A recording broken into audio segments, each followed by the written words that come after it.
Hello students, good morning to all. Today we are going to start the second chapter of Geography of Maharashtra, that is agriculture in Maharashtra. As you know that Maharashtra is an agricultural state, and throughout the part of Maharashtra agriculture is practiced in the part of Maharashtra.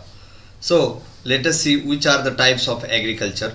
In this topic we have to cover 8 types of agriculture, and in this lecture we have to cover first two types, that is intensive agriculture and dairy farming. So let us start the types of agriculture in Maharashtra. So as per the availability of the irrigation facility, means whether there is a water available or not, that determines the types of agriculture, and there are two main types. First one, if the water is available, then it is called as irrigated farming, and if the water is not available for the agriculture, then that is called dry farming. Most of the part of Maharashtra, particularly western Maharashtra, northern Maharashtra, having irrigated farming, while as Deccan and Vidarbha, Deccan Plateau, particularly Vidarbha and Marathwada, having dry farming. So we have to see the particular types of agriculture in Maharashtra. So first type is intensive agriculture. The name itself indicating the meaning of intensive agriculture. The agriculture which is practiced intensively for the livelihood of the farmers is called as intensive agriculture. There are various characteristics of intensive agriculture. We have to see one by one. First character of intensive agriculture is farmers try to raise maximum yield from the soil. I have already explained in the definition of intensive agriculture that people or the farmer practiced intensively and try to raise the maximum yield from the field or from the soil, and that's why this is very important characteristics of the intensive agriculture. Second characteristic is due to high pressure of population, large areas have been brought up under the cultivation. Particularly these type of agriculture is available or is practiced in high populous area or high populous region. Particularly if we see the worldwide, then ASEAN countries, particularly India, China, Pakistan, and many countries, Bangladesh, many countries which have more population, there only this type of agriculture is practiced. And due to high pressure of population, large areas have been brought up under cultivation. No any barren land, no any fallow land is available in this type of agriculture. Next characteristic is less use of machineries and more use of manpower. Due to the uh, huge population, there is no need of machineries, and the most important characteristic is, or most important cause behind the less use of machineries is there is no affordable capacity, or they have no bearing capacity to purchase the machineries, and that's why they use more manpower in the field.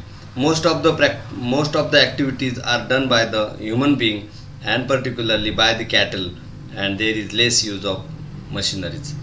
If we focused on the crops of these in the intensive agriculture, kharif crops are grown in rainy, while as rabi crops are grown in winter, particularly in dry season. Multiple cropping is practiced. Multiple means very many crops or various crops have been grown in this intensive agriculture. Food crops like jowar, bajra, pulses, and some cash crops like cotton, jute, and oil seeds are grown in this type of agriculture. If we see the farm size of this type of agriculture, these are very small. The small means 0.5 to 1.25 hectares area of land or farm size is available.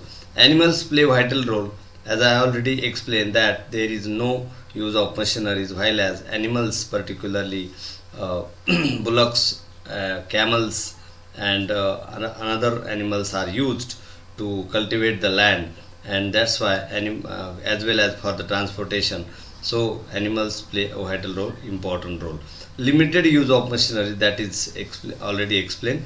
So most of the farmers practicing intensive agriculture in Maharashtra, particularly if we focused on the district of Maharashtra, that is Dhule, Nandurbar, Nasik, Jalgaon, and many districts which are agriculturally developed, where there and not only these but the western Maharashtra, Sangli, Satara, Kolhapur, Solapur, as well as in Konkan region, that is Thane, Raigad, Ratnagiri, Sindhudurga, these tehsils having this type of agriculture. So this is all about the intensive agriculture. Somewhere it is also called as intensive subsistence agriculture, and somewhere it is also called as rice cultivation, because most of the people grow rice and particularly food grains. So this is also important characteristics of this intensive subsistence agriculture. Next type is dairy farming. As you know that uh, Indian farmers are completely depend on the farming or agriculture. That's why most of the farmer, whenever they have no any type of profit in from the agriculture, then they adopt dairy farming. So dairy farming is also one important type of agriculture in Maharashtra. First characteristic is inspiration of White Revolution. Dr. Varghese Kurian, he was the scientist, one who have the contributed his role in the development of dairy farming, and due to his contribution and due to his huge work, White Revolution has been occurred in India, and the same is fruitful for the development of dairy farming in Maharashtra also. If we focus on the India's dairy farming, then we come to know India ranks first in number of animals. 90% cattle of the world are available in India. Small land owners, marginal farmers, landland peasants, housewives can do the practice of dairy farming, because as we know that dairy farming is useful for the farmers by many ways. They can give a milk, as well as they can give a dung as a manure, and not only this but bullocks are useful for the cultivation, bullocks are useful for the transportation, and that's why dairy farming is very important. So for the types of agriculture in Maharashtra is concerned. Next one is commercial dairy farming occurs in Maharashtra. Particularly in western Maharashtra, there is a availability of water and irrigation facilities are developed. That's why commercial dairy farming is developed in western Maharashtra, and particularly in Sangli, Satara, in particularly in Kolhapur district, there are various dairies which contributed in the development of dairy farming in western Maharashtra. If we focused on the dairies of western Maharashtra, then Varna, Mahananda, Gokul are well-known dairies in western Maharashtra, which contributed their role in the dairy farming, particularly in western Maharashtra. But there are some influencing factors by which dairy farming is affected, and which are those we have to see. First one is physical factors which influence on the dairy. First one is the precipitation. As you know that huge or heavy rainfall or heavy precipitation is not useful for the dairy farming, and that's why Konkan region receiving huge rainfall or heavy rainfall, which affects the overall type of agriculture, that is dairy farming. Temperature is also affecting on the dairy farming, because more temperature is not useful for the cattle, and which affect on their overall milk production, and that's why Deccan Plateau, particularly Vidarbha and Marathwada region, affected by the huge temperature in Maharashtra. Soils are also important so far the dairy farming is concerned, because it requires a fodder for the fodder crops for the cattle, and if the soils are not fertile, then fodders cannot be grown over the region, and thus this dairy farming is affected by the soils. Topography, undulated topography affects on the dairy farming because it requires transportation, and if the plain area or the plateau area is there, then there is a simply we can transport dairy or dairy products to the any part or to the market, to the customer or to the consumer, and that's why topography is also one important factor. Economic factor also influencing on the dairy. First one is labor.